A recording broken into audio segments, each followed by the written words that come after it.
एक शहर में दो भाई रहते थे। बड़ा भाई श्याम अमीर था और छोटा भाई करम गरीब था। गरीब भाई जितने भी मेहनत मजदूरी कर ले उसके घर के खर्चे पूरे ही नहीं होते थे। अपनी गुर्बत से तंग आकर एक दिन उसने शहर से बाहर जाने का फैसला किया। अब पीछे उसकी बीवी अकेली हो गई थी, तो वो अपने शौहर के बड़े भाई के घर चली गई। अमीर भाई ने अपनी बीवी से कहा, ये करम की बीवी है, तुम इससे घर का काम करवाया करो और जो खाना बचे वो इसे दे दिया करो। रांचल अपने शौहर के बड़े भाई के घर काम करती थी। सलीना जो के बड़े भाई की बीवी थी, अपने आगे से बचा हुआ खाना उसे देती थी और इस पर वो इसका मजाक भी उड़ाती थी। हर रात रांचल अपने शौहर की वापसी की दुआ मांगती। एक रात वो रोते रोते सो गई। ख्वाब में एक गुरुजी आए। गुरुजी ने कहा, तुम सुबह उठकर नहा धोकर मंदिर में पूजा करके मोहल्ले वालों में कोई चीज तकसीम करो, तुम्हारा शौहर वापस आ जाएगा। सुबह को रांचल उठी। उसने फौरन नहा धोकर मंदिर जाकर पूजा की और लड्डू बनाकर तकसीम करने लगी।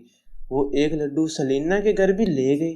सलीना ने यह कहते हुए लड्डू खाने से इनकार कर दिया कि हम ऐसे ईंट पत्थर खाने वालों में से नहीं हैं।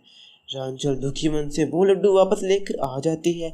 अगले दिन उसका शौहर भी मालो जर लेकर वापस आ जाता है। अगले दिन जब सलीना उठती है तो वो देखती है कि उनके घर का सारा सामान, खाने पीने की चीजें और सारे पैसे गायब हो जाते हैं। जब भूख से उनका बुरा हाल हुआ तो घर में सलीना को एक सूखी रोटी मिलती है। वो दिल में सोचती है कि इसको ही गर्म करके खा लेती हूँ।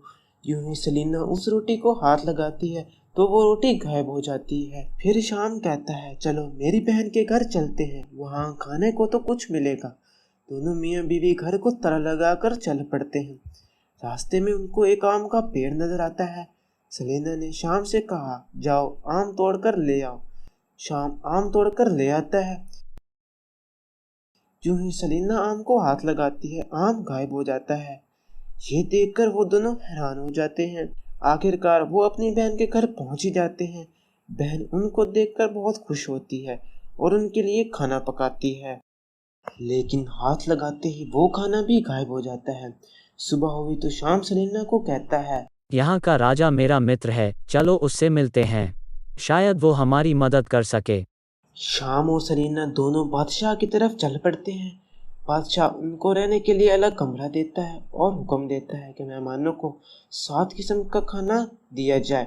हुक्म के मुताबिक 7 किस्म के खाने मेहमानों को दिए जाते हैं। सलीना खाने को हाथ लगाती है, लेकिन पहले की तरह ये खाना भी गायब हो जाता है। अगली सुबह वो बादशाह को बगैर इत्तला किए निकल पड़ते हैं। चलते चलते वो दरिया के किनारे पहुंचते हैं। शाम सलीना से पूछता है, तो सलीना शाम को बताती है कि करम की बीवी ने कोई अमल किया था। वो एक लड्डू मेरे पास भी लेकर आई थी, लेकिन मैंने ये लड्डू वापस कर दिया और कहा कि हम ऐसे ईंट पत्थर नहीं खाते। इसके बाद हम पर यह मुसीबत आई है। तो शाम सलीना से कहता है, तुम तौबा करो। सलीना तौबा करती है और खुदा से माफ़ी मांगती है। पास ही एक आम का दरख्त भी होता है। सलीना डरते डरते एक आम को हाथ लगाती है, लेकिन इस दफ़ा आम गायब नहीं होता। शायद खुदा ने उनकी माफ़ी कबूल कर ली हो। दोनों फिर घर की तरफ रवाना हो जाते हैं। जब वो घर पहुंचते हैं तो वो देखते हैं कि उनका सामान सब वापस आ गया है। ये देखकर वो बहुत खुश होते हैं और इस दिन के बाद उन्होंने अपना गरूर भी छोड़ दिया।